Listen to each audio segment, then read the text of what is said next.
दोस्तों 1980s के time में हमने बात किया कि इंडिया में बहुत बड़ी एक कोला वॉर चल रही थी पेप्सी, कोक और थम्स अप जैसे ब्रांड्स में। लेकिन उस समय एक ऐसा इंडियन प्लेयर था जिसने इन सभी बड़े ब्रांड्स को टक्कर दे दिया।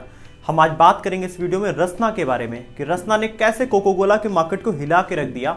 वो सब कुछ हम इस वीडियो में आज बात करने की कोशिश करेंगे। आपको इस वीडियो में ये समझ में आ जाएगा कि एक छोटा प्लेयर बड़े प्लेयर को कैसे मार्केट में टक्कर दे सकता है। तो आइए इस वीडियो को शुरू करते हैं।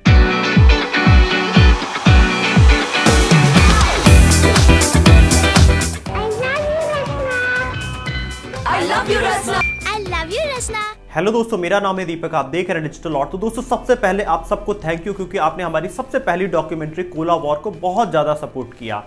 तो दोस्तों उस स्टोरी को हम थोड़ा सा और आगे लेके चलेंगे, जहां हमने पिछली स्टोरी में बात किया कि कैसे कोला वॉर इंडिया में चल रही थी थम्स अप, पेप्सी, कोक जैसे बड़े ब्रांड्स के बीच में।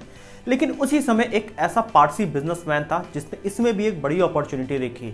उसने ये देखा कि इंडिया का जो मिडिल क्लास है और लोअर मिडिल क्लास है वो पेप्सी और कोक 6-7 रुपए की अफोर्ड नहीं कर सकता है, तो उसको भी एक सोल्यूशन मिलना चाहिए और यहीं से रसना की शुरुआत हुई थी।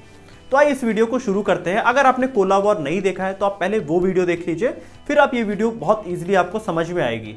तो 1920s के टाइम में फिरोज शाह खंबाटा नाम के एक पर्सन थे गुजरात में, जिन्होंने अपना सोडा का बिजनेस शुरू किया। हमने पिछले वीडियो में बात किया है कि पारसी बहुत अच्छे बिजनेसमैन होते हैं।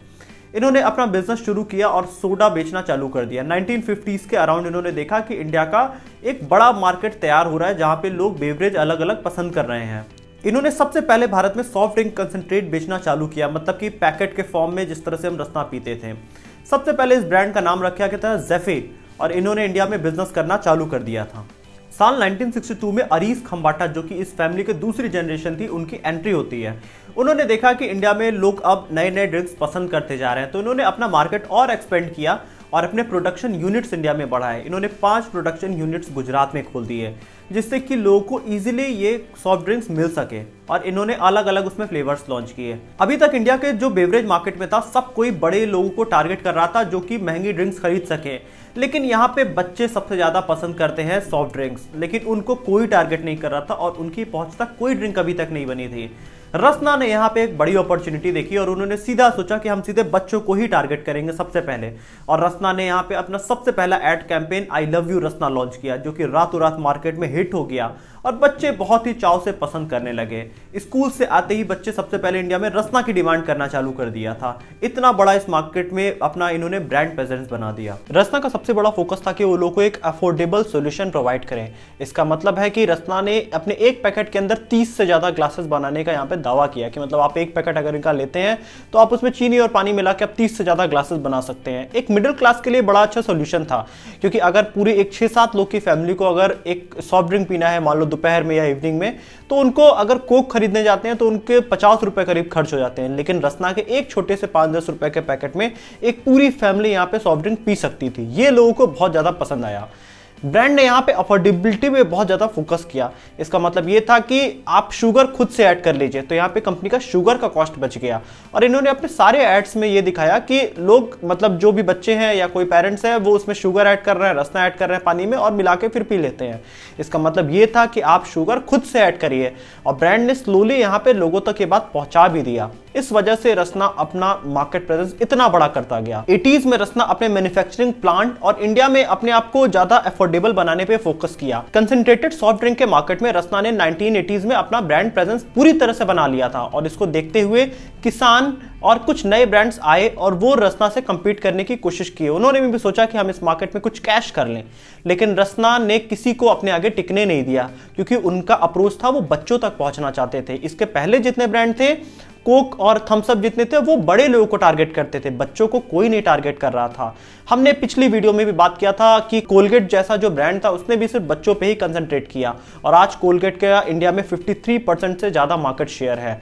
उसी तरह रसना ने भी बच्चों पे फोकस किया और मदर पे फोकस किया, और मदर ही क्योंकि ज्यादातर ड्रिंक्स बनाया करती हैं, और बच्चे ज्यादा फोकस करते हैं, अपने घर में जिद करते हैं नई नई ड्रिंक्स के लिए। तो इन दोनों को ही इन्होंने अपना टारगेट ऑडियंस पूरे स्टोरी में बनाए रखा हमेशा। और ज्यादातर एड्स में इन्होंने दिखाया कि बच्चे खुद ही ड्रिंक बना ले रहे हैं, जिससे कि बच्चे खुद से ड्रिंक बनाना चालू कर दिया और वो खुद से जाके पैकेट्स खरीद के लाने लगे। ये काफी स्ट्रेटेजिक मूव था इस कंपनी का, जिसका रिजल्ट भी उन्हें दिखाई दिया। और साल 1992 में इनकी तीसरी जनरेशन ज्वाइन करती है इस बिजनेस को, मतलब फिरोज खंबाटा इस बिजनेस को ज्वाइन करते हैं। उनका सबसे बड़ा फोकस था कि हमने मार्केट में अपना एक प्रेजेंस बना लिया है, अपनी एक ब्रांड वैल्यू बना ली है बड़े बड़े कोक और थम्स अप के सामने। तो अब ये था कि हमें ज्यादा से ज्यादा लोगों के पास पहुंचना था। तो उनका ये फोकस था कि हम गांव तक पहुंच जाएं, इसलिए उन्होंने 5 रुपए के सैशे निकाले, 1 रुपए के सैशे निकाले, 2 रुपए के सैशे निकाले, ताकि लोग 3-4 ग्लास भी बना के ड्रिंक पी सके। बच्चों को 1-2 रुपए बचपन में मिल जाया करते थे, तो वो उस पैसे से भी लाके वो कुछ सॉफ्ट ड्रिंक बना लिया करे। ये 90s के बच्चों से बहुत रिलेटेबल ये ऐड था। अब इसके बाद दोस्तों कंपनी ने यहाँ पे अपना एक्सपेंशन पे फोकस किया। इंडिया में उनके 5 से ज्यादा प्लांट आज की डेट में है गुजरात में, और इंडिया के बाहर भी कई कंट्रीज में इन्होंने अपने एक्सपेंशन करके रखा। कोको कोला को रसना से बहुत बड़ी टक्कर मिल रही थी और इसके लिए उन्होंने अपना खुद का एक ब्रांड निकाला सनफिल नाम का साल 2002 में, जो कि सबसे पहले उन्होंने इंडिया में ही निकाला था, क्योंकि कोको कोला को सबसे बड़ा जो टक्कर मिल रहा था वो इंडिया में ही मिल रहा था एक इंडियन ब्रांड से, जो कि रसना था। अब वो ब्रांड भी रसना के सामने कहीं नहीं टिकता है और पूरी तरह से रसना अपनी मोनोपोली बना के मार्केट में चलता रहा। यहाँ पे टैंग भी लॉन्च हुआ जो कि उनके सामने फेल हो गया, लेकिन 2010 में जब कैडबरी ने टैंग को खरीदा तो बाद में धीरे धीरे एक कंपटीटर की तरफ वो रसना के सामने आता गया। आज के डेट में रसना ने इंडियन मार्केट्स में कई सारे अपने फ्लेवर्स लॉन्च किए, जैसे कि हो गया मिर्ची मैंगो हो गया, मसाला ऑरेंज हो गया, मिंटी जीरा लेमनेड हो गया, काला खट्टा बज, जो कि किसी ने कभी इसके पहले नहीं सोचा था। इन्होंने रसना केसर लॉन्च किया, इन्होंने गुआवा, लीची, वाटरमेलन, पाइनएप्पल जैसे कई सारे फ्लेवर्स यहाँ पे लॉन्च किए मार्केट में, जिससे कि बच्चे इनसे कनेक्ट होते गए नए नए फ्लेवर्स के साथ। रसना ने अपना इनोवेशन पे फोकस करना कभी नहीं छोड़ा। बाद में इन्होंने देखा कि हम शुगर मिक्स करके भी अपना ब्रांड मार्केट में ला सकते हैं, तो उन्होंने वो भी लाया मार्केट में। आज की डेट में 600 करोड़ से ज्यादा के कंसंट्रेटेड सॉफ्ट ड्रिंक के मार्केट में इनका 80% से ज्यादा मार्केट शेयर है। मतलब ये इकलौती सबसे बड़ी मोनोपोली बनाई हुई कंपनी है जिसने एरेटेड ड्रिंक ने अपना पूरा फोकस बना के रखा और उसी तरह से ग्रो होते गए। आज रसना का इंडिया में करीब 6 प्लांट है, 5 इनका गुजरात में है, एक हिमाचल प्रदेश में प्लांट है जिससे ये पूरे इंडिया में सप्लाई किया करते हैं। इसके बाद इनका इंडिया के बाहर भी इन्होंने एक्सपेंशन किया और वहां पे भी इनके प्लांट्स है, जैसे कि इजिप्ट हो गया, सऊदी अरेबिया हो गया, या फिर हम बात करें बांग्लादेश हो गया, दुबई हो गया।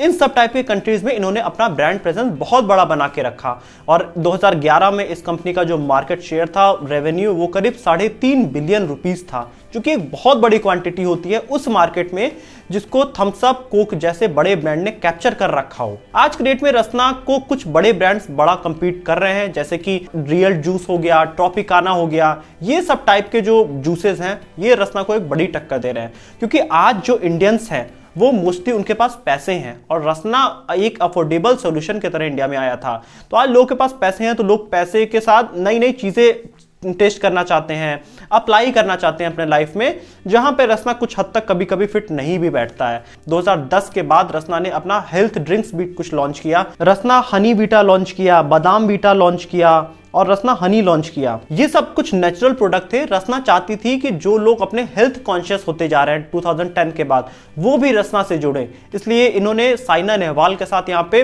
अपना ब्रांड प्रमोशन करवाया और लोगों तक एक डिलीवरेंस किया ये बात की कि आप हेल्थ सॉल्यूशन में भी आप रसना को देख सकते हैं।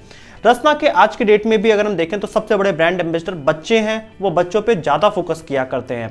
इसके साथ ही वो ऋतिक रोशन से भी कुछ ऐड कराया करते हैं, कभी अक्षय कुमार से ऐड कराते हैं, कभी करीना कपूर से ऐड कराते हैं, कभी रोहित शर्मा से। अगर इनको कोई बड़ा ब्रांड मैसेज देना होता है तो वो इन बड़े सेलिब्रिटीज का यूज करते हैं। यहाँ पे फिरोज खंबाटा के पास कई बड़े ब्रांड्स कई बार आए और उन्होंने ये ब्रांड खरीदने की कोशिश करी, लेकिन फिरोज खंबाटा ने कभी ये ब्रांड बेचा ही नहीं। वो चाहते थे कि इसे एक लॉन्ग टर्म ब्रांड बना के लेके चले, जो इनके ग्रैंडफादर ने शुरू किया था। तो दोस्तों इस स्टोरी से आप सबसे बड़ा मैसेज ये सीख सकते हैं कि अगर आपके सामने कुछ बड़े प्लेयर्स भी हैं तो उनके सामने भी आप अगर अपना एक इनोवेटिव प्रोडक्ट लाते हैं तो भी आप मार्केट उनसे जीत सकते हैं, जैसे कि रसना ने किया। कोक और थम्स अप के सामने अपना सस्ता ड्रिंक ले आया, जिससे कि लोगों में काफी वो पसंद आया है, मिडिल क्लास की ऑडियंस को वो काफी पसंद आया।